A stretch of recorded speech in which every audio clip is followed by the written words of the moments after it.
Allah Serigne Modou ñu ngi leen nuyu di la siyaar ba macha allah ci laaj bi am solo bi. waaw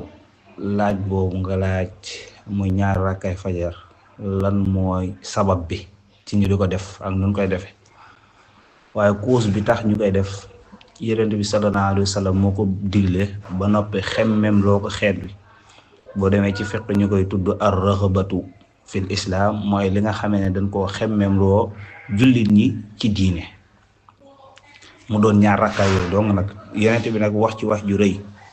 mu ni rak'ataanil fajri xayrun min ad-dunya wa ma fiha mu ni ñaar rakkay fajar moo gën lépp lu nekk ci àddina ak biiram bu doon li nekk ci àddina ak biiram am na solo noonu la ko yonent bi sallallahu alayhi wa sallam waxee bu dee moom nag fan lañ koy defee mooy bu nu noddee fajar diggante nodd gi ak diggante bi ñuy jullee suba ci la ñuy julli ñaari rakkay fajar yooyee moom nag boo ko dee julli ñaari rakkaa doo nga lay doon waaye doo ko tari ci kaw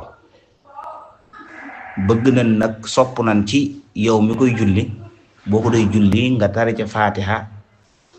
rakkaa bu njëkk bi rakkaab ñaareel ba nga teg ca alam nasrah mooy faatiha ak alam nasrah rakkam ñaareel bi nga jàng faatiha ak alam tara kayfa fa'ala rabbuka bi ashaabil fiil ñëw na ci nekk la ñu ni képp ku koy def sax suñ boroom dana la musal ci bopp buy métti ak mboolem jàngoro yu bari insha allahu taala